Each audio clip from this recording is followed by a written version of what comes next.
मैं बच्चे को तैयार कर रही हूँ तो एक पुलिस वाले ने बच्चे को उठाया और लेकर बाहर चला गया है। अपने पास परमानेंट रेजिडेंस ग्रीन कार्ड है और मैं 3-4 महीने अमेरिका होती थी और उसके बाद फिर वापस पाकिस्तान में अमेरिका में परमानेंटली रह नहीं रही थी। फैमिली कोर्ट जज ने सिर्फ पुलिस को सेव ऑफ करने के लिए, चर्च को बचाने के लिए उस पर ऑर्डर पास कर दिया, रिमांड ऑर्डर, प्रोटेक्टिव ऑर्डर। बच्चे को कोर्ट में नहीं पेश किया गया, बच्चे का मेडिकल एग्जामिनेशन नहीं करवाया गया। मीडिया, पाकिस्तानी अवाम और पाकिस्तानी गवर्नमेंट, इन सब से रिक्वेस्ट करूंगी कि मेरी आवाज़ बने, मेरी ताकत बने एंड इंशाल्लाह we will get back that child. बच्चा अगर पुलिस उठा के ले गई है तो वेरी नेक्स्ट कोर्ट डे इन्होंने एक पिटीशन फाइल करनी होती है कि बच्चे की जान को खतरा था। वो पिटीशन अभी तक फाइल नहीं हुई है। मैंने इनकी एक सेकंड सर्किट कोर्ट में पिटीशन फाइल की, 2 वीक्स में डिसाइड होनी है, उसको भी उन्होंने 4 महीने लटकाने के बाद एक लेम एक्सक्यूज बना के कि ये हेबियस की रिट है। अमेरिका आलमी सतह पर एक सुपर पावर और अपने आप को बड़ा जमहूरी मुल्क करार देता है। रियासती सतह पर तमाम इदारे उसके आइन और कानून के पाबंद बतलाए जाते हैं, लेकिन एक पाकिस्तानी खातून, वो भी advocate, green card holder America की, उसके साथ वहाँ पर एक दिलखराश वाक़या पेश आया। क्या वाक़या पेश आया, उसके बेटे के साथ, कमसन बेटे के साथ क्या हुआ, हम उन्हीं से पूछते हैं। मैडम, ये बताइए कि आपके साथ वहाँ पर अमेरिका में क्या हुआ था और आपके बेटे का कोई इशू है? अस्सलाम वालेकुम, थैंक यू वेरी मच। हाँ, बेटे का तो मैं बताती हूँ, लेकिन एक बात ज़रूर ऐड करूँगी कि अमेरिका सुपर पावर हो तो हो, लेकिन America is an outright police state और वहाँ पर स्टेट और चर्च माफिया दोनों बहुत स्ट्रांग हैं। पुलिस मेरे घर आई है और झूठ बोलकर उन्होंने कहा कि बच्चा पुलिस चाइल्ड सर्विसेज को दिखाना है और मैं बच्चे को तैयार कर रही हूँ, तो एक पुलिस वाले ने बच्चे को उठाया और लेकर बाहर चला गया है और दूसरे पुलिस ऑफिसर ने, मैं भी शॉक हूँ, तो दूसरों ने कहा कि वो बच्चे को ले वहाँ पर कौन सी पुलिस आई थी? वहाँ पर कौन सी एरिया की पुलिस आई? ये न्यूयॉर्क क्वींस काउंटी की पुलिस थी, प्रिसिंक्ट आई थिंक उनका 103 बनता है। न्यूयॉर्क क्वींस काउंटी की पुलिस थी और वो बच्चे को उठाकर ले गए हैं। पहला स्टेप भी उनका इलीगल भी है। अमेरिकन कॉन्स्टिट्यूशन और लॉ की एक तरह से धज्जियां उड़ाकर उन्होंने बच्चे को उठाया है और उसके बाद कॉन्स्टेंटली उनके A to Z जितने स्टेप्स हैं ना, वो उन्होंने इंटरनेशनल लॉ को भी तोड़ा है, अपने कॉन्स्टिट्यूशन को भी, 14th अमेंडमेंट जो पेरेंटल राइट को प्रोटेक्ट करती है, और अपने family court act, New York family court act, उसको भी। बल्कि लॉ पे तो अगर मैं आपको बात करूं तो फिर घंटे में ये चैनल चले। बच्चा आपके यहाँ पैदा हुआ, वहाँ पैदा हुआ, अमेरिका में पैदा हुआ या पाकिस्तान में? और वो क्यों उठा कर ले गए?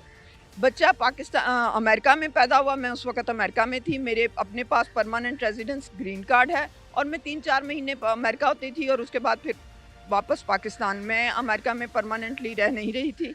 और बच्चा, इट्स शेयर पुलिस गुंडागर्दी, फिर उसके बाद उन्होंने बगैर कोर्ट आर्डर और बगैर मेरी कॉन्सेंट के बच्चे को चर्च को दे दिया। फिर चर्च माफिया भी इसमें शामिल हो गया। Police, church mafia, state mafia, इन सब ने मिलकर अपनी, वो जैसे कहते हैं ना, एक बात सुनिए, आप उनकी जितने स्टेट ऑर्गन्स हैं उन सबको माफियाज कह रही हैं। किस बुनियाद पर कह रही हैं और क्यों कह रही हैं? ये बड़ी बात है। क्योंकि उन्होंने खुद अपने एक्ट से प्रूव किया।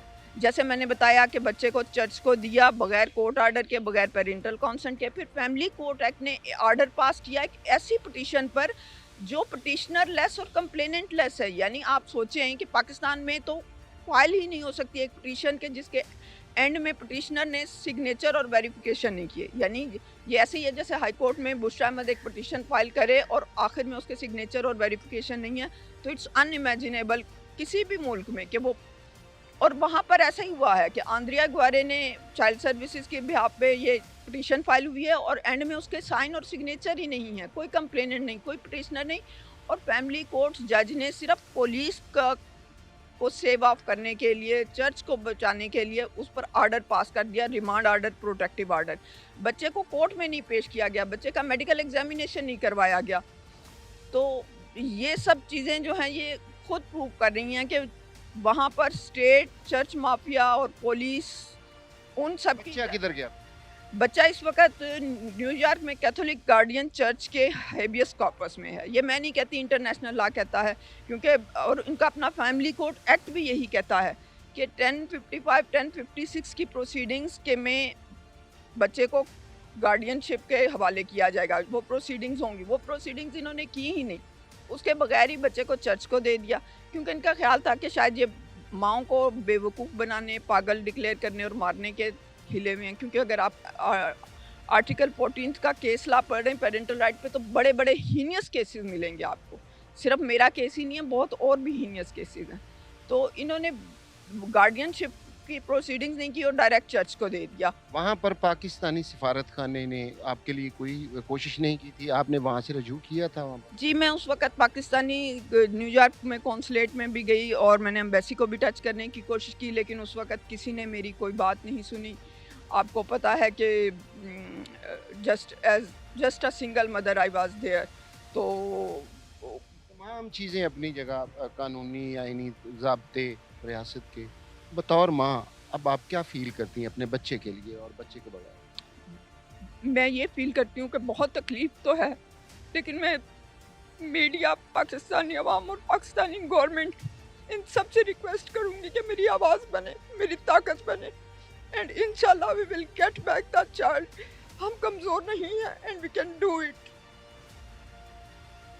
क्या आपको कभी मुलाकात के लिए इजाज़त दी गई वहाँ पर बच्चे? हाँ, शुरू में मेरी फ़िज़िकल, और इसमें सबसे इंटरेस्टिंग बात ये है कि बच्चे को जब लेकर गए हैं, तो उसके बाद इन्होंने 12 दिन, ऑलमोस्ट 2 वीक्स उसको अकेले रखा है, ना मैं मुलाकात कर सकती थी, और उसका एक्सक्यूज़ ये बनाया कि बच्चे को कोरोना हुआ है।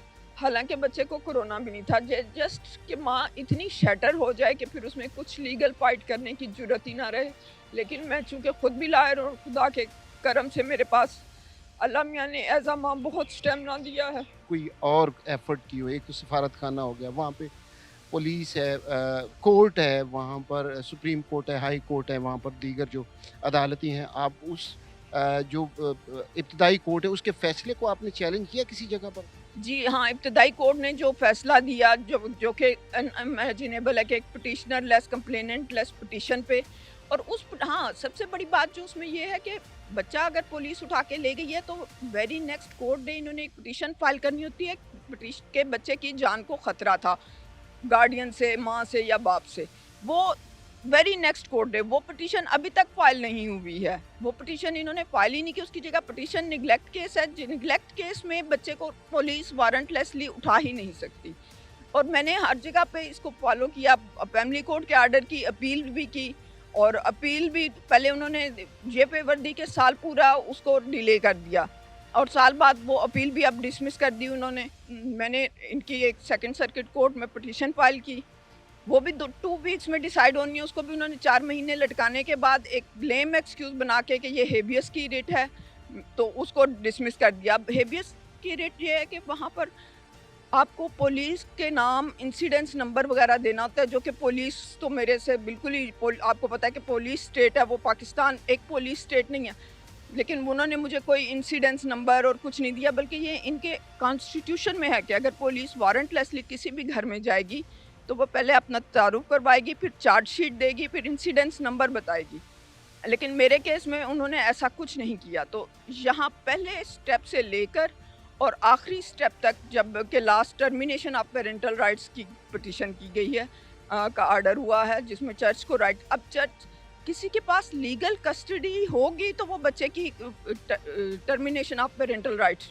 अब जब चर्च के पास लीगल कस्टडी ही नहीं, तो टीपीआर नहीं फाइल हो सकती। आप वापस आ गई पाकिस्तान, वहाँ से मायूस होकर, यहाँ पर आपने एफ़र्ट की, क्या किया आपने? हाँ जी, मैं वापस आई हूँ, और जहाँ पर मैंने एफ़र्ट की, और थैंक्स गॉड कि मेरी रिट पिटीशन सुनी भी गई, लगी भी, और अच्छा, उस पे या यहाँ हाई कोर्ट में है। अच्छा, हम मियाँ इरफान अकरम साहब एडवोकेट सुप्रीम कोर्ट हैं, उनसे पूछते हैं। मियाँ साहब, American laws, international laws, Pakistani laws क्या कहते हैं इस केस के हवाले से? आप किस नज़र से देखते हैं? देखें, दुनिया का कोई कानून भी, चाहे वो अमेरिकन लॉ हो, चाहे इंटरनेशनल लॉ हो, चाहे पाकिस्तानी कानून हो, किसी तौर पे भी किसी कानून में भी ऐसी इजाज़त नहीं है कि बग़ैर माँ की इजाज़त के उससे उसका बच्चा छीन लिया जाए। हर कानून में ये लिखा हुआ है कि कंसेंट ज़रूरी है, और अगर माँ नहीं कंसेंट देती और माँ अपने बच्चे को अपने साथ ही रखना चाहते, तो माँ से बेहतर नेचुरल गार्डियन कोई नहीं है, माँ से बेहतर कस्टोडियन कोई नहीं है। इसलिए इस बात को जब हम मद्देनज़र रखें, और ख़ास तौर पे वो माँ जिसका बच्चा अभी 4 साल का था जब उन्होंने उनसे छीन लिया, और उसने उनको बड़ी रिक्वेस्ट की, उनकी कोर्ट्स में भी गई, उसने हर जगह जाके अपना प्रोटेस्ट लॉन्च किया। अल्टीमेटली जब वहाँ उसकी सुनवाई नहीं हुई तो वो पाकिस्तान आई और पाकिस्तानी कानून के मुताबिक हमने हाई कोर्ट में एक रिट पिटीशन फाइल की, जिस रिट पिटीशन में जज साहब ने मिनिस्ट्री ऑफ फॉरेन अफेयर्स को अब डायरेक्शन कर दिया है कि वो रब्ता करें अमेरिकन एम्बेसी के साथ या अमेरिकन गवर्नमेंट के साथ और वहाँ उनसे नेगोशिएट करें। इसमें देखिए एक बात बड़ी बताने वाली ज़रूरी है, ये खुद तो ग्रीन कार्ड होल्डर थी, लेकिन क्योंकि पहले जो कानून था अमेरिका का, उसमें बाय बर्थ जो भी बच्चा होगा वो वहाँ का नेशनल हो जाएगा। इन्होंने उनको ये भी ऑफ़र की कि मैं बच्चे की नेशनलिटी सरेंडर कर देती हूँ, मैं बच्चे को पाकिस्तान वापस ले जाती हूँ। और जो सबसे इम्पोर्टेंट बात है कि माँ से कस्टडी छीन के एक चर्च को दे देना, वो मुस्लिम मदर हैं, वो खुद बड़ी अच्छी तरह से लुक आफ्टर कर सकती हैं। अगर हमको इस नज़रिए से भी देखें, तो अगर वो उसको कहते हैं कि ये हमारी ज़िम्मेदारी है बच्चा, हमने इसकी प्रोटेक्शन करनी है, तो माँ से बेहतर प्रोटेक्शन कोई भी नहीं कर सकता। अगर वो चाहते हैं, तो हम आज ही उसकी नेशनलिटी सरेंडर करके उस बच्चे को पाकिस्तान वापस लाने के लिए तैयार हैं, लेकिन कम से कम दुनिया के किसी कानून में भी किसी माँ को उसके बच्चे से दूर नहीं रखा जा सकता। अच्छा, इसमें कोई इंटरनेशनल लॉज, क्योंकि पाकिस्तान एक आज़ाद मुल्क है, अलग मुल्क है, अमेरिका एक आज़ाद मुल्क है, अलग मुल्क है। पाकिस्तानी कोर्ट्स का हुक्म और अमेरिकन कोर्ट्स का हुक्म यहाँ पर और वहाँ पर इम्प्लीमेंट नहीं होता। ज़ाहिर है नेगोशिएशंस या सिफारती सतह पर ही बात होती है। आप क्या समझते हैं कि इस तरीके से कौन से कवानीन हैं अमेरिकन या पाकिस्तानी कि इस सिफारती सतह पर इस बच्चे की कस्टडी जो है वो पाकिस्तान को मिल सकती है, देखिए, खातून को मिल सकती आपके 2 चीज़ें होते हैं, या तो आपकी कोई ट्रीटी हो, अगर ट्रीटी ना भी हो तो इंटरनेशनल प्रोटोकॉल्स ऐसे हैं कि अगर पाकिस्तानी कानून कोई फैसला करती है और उसकी इम्प्लीमेंटेशन किसी दूसरे मुल्क में होनी होती है, तो उस प्रोटोकॉल के तहत बाकायदा यहाँ से कोर्ट से डॉकेट बन के उस कोर्ट में जाता है, उनकी कोर्ट में, और फिर वो वाली कोर्ट जो है वो उस ऑर्डर की इम्प्लीमेंटेशन करवाती है। ये पूरी दुनिया में राइट है। हम बहुत सारे ऐसे मामलात में जहाँ पर लोगों ने पाकिस्तान भाग के आगे बाहर के मुल्क में कोई फ्रॉड करके, कोई बैंकिंग फ्रॉड करके, कोई करप्शन करके, जब उनकी कोर्ट ने उसकी डिग्री की तो उन्होंने पाकिस्तान में भेजा और यहाँ की कोर्ट्स ने उसकी एग्जीक्यूशन करके ना सिर्फ बंदे अरेस्ट किए बल्कि उनसे रिकवरी भी करवा के दी।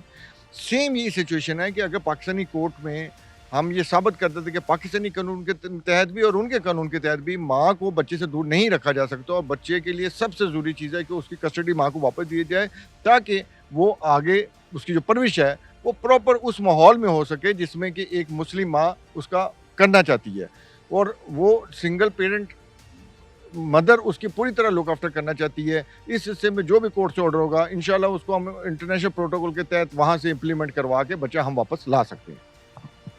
खातून का ये कहना भी है और अपील भी उन्होंने की है कि पाकिस्तानी गवर्नमेंट, मीडिया और जो सरकर्दा लोग हैं इंटरनेशनली, जो भी ये आवाज़ सुने उसकी मदद करें। एक माँ को उसका बच्चा जो है दिलाने के लिए अपना किरदार अदा करें।